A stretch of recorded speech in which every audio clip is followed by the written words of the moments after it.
बहुत पहले एक तालनपुर नाम का गांव हुआ करता था, जिसमें सीमा और उसका पति दीपक रहा करते थे।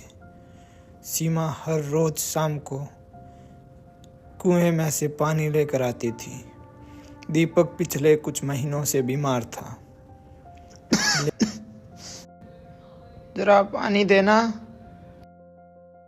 सीमा खाना बनाना छोड़ खड़ी होकर दीपक को घड़े में से एक लोटा पानी देती है, लेकिन दीपक कहता है, मैं पहले से बीमार हूँ और ये सड़ा पानी पिलाकर मार देना चाहती हो क्या? सड़ा हुआ पानी नहीं, मुंह है तुम्हारा। यह कहकर सीमा खाना बनाना छोड़ पानी को सूंघती है तो वो देखती है कि वाकई उसमें से बदबू आ रही थी। सीमा अनुमान लगाती है कि शायद कोई जानवर कुएं में गिर गया हो और उसे निकाला नहीं हो। अब 2-3 घंटे तक दीपक शांत रहता है, किंतु वह पिछले कई दिनों से बीमार है, इसलिए अपनी प्यास को ज़्यादा रोक नहीं पाया और सीमा से बोला, लाओ थोड़ा सा पानी तो पिला दो, मैं नाक बंद करके पी लूं, नहीं तो मर जाऊंगा। यह बात सुन सीमा भावुक हो जाती है और कहती है, ये पानी क्यों पियोगे तुम? मैं कहीं से साफ पानी ले आती हूँ आपके लिए।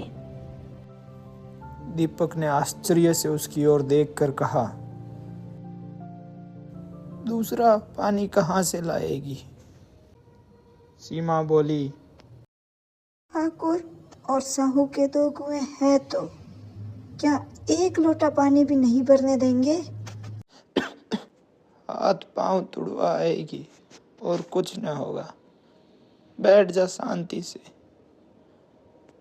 ब्राह्मण देवता जब आशीर्वाद देंगे, ठाकुर लाठी से मारेगा, साहू 1 के 5 वापस लेंगे।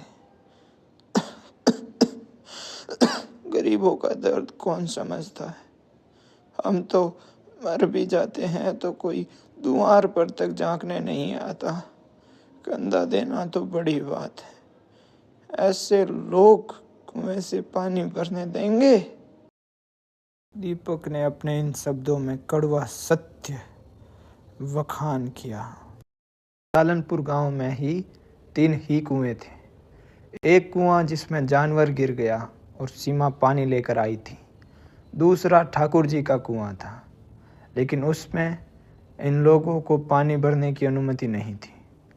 तीसरा कुआं गांव के उस सिरे पर था, साहूकार जी का कुआं, और उसमें कौन सा इन्हें पानी भरने देते। लेकिन सीमा ने हिम्मत जुटाकर पानी लाने का फैसला किया। रात के 9 बजे थे। सभी थके मांदे मजदूर तो सो चुके थे, किंतु 5-10 बेफिक्रे ठाकुर के दरवाजे पर जमा थे और ठाकुर जी के बारे में बड़ी बड़ी बातें हाँक रहे थे।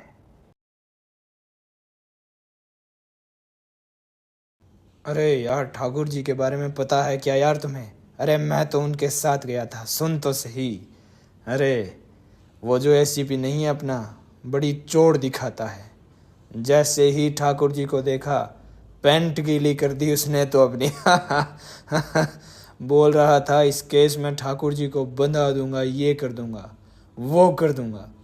ठाकुर जी ने ये मुझे इशारा किया और मैंने संदूक में से निकाले 2 लाख और दिए उसके मुंह पे, और ठाकुर जी उसी चोट के साथ थाने में से बाइज्जत बरी हो गए।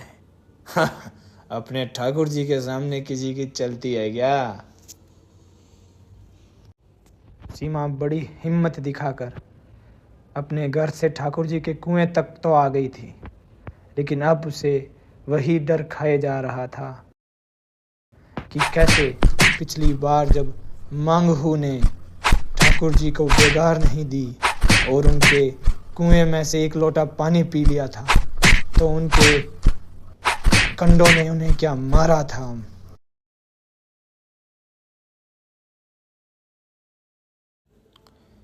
सीमा ठाकुर जी के आदमियों को देखकर एक पेड़ की ओट में छिप गई। सीमा वृक्ष की ओट से निकलकर कुएं के पास आई। 4-5 जो सरकंडे खड़े थे वो भी चले गए। ठाकुर भी दरवाजा बंद कर आंगन में सोने जा रहे थे। सीमा ने एक पल सुख की सांस ली। चौकन्नी दृष्टि से देखा जैसे कोई सिपाही रात को शत्रु के किले में सुराख कर रहा हो। अगर इस समय वह पकड़ ली गई तो फिर उसके लिए माफी या रियायत की रत्ती भर भी उम्मीद नहीं। अंत में देवताओं को याद करके उसने कलेजा मजबूत किया और घड़ा कुएं में डाल दिया। इतने में एकाएक ठाकुर साहब का दरवाजा खुल गया और शेर का मुंह भी इससे अधिक भयानक नहीं होगा जितना भयानक सीमा के लिए यह दृश्य था। ठाकुर चिल्लाया, कौन है, कौन है? लेकिन सीमा जगत से कूदकर भागी जा रही थी। उसने घर पहुंचकर देखा कि दीपक तो उसी लोटे से मुंह लगाए मेला गंदा पानी पी रहा है।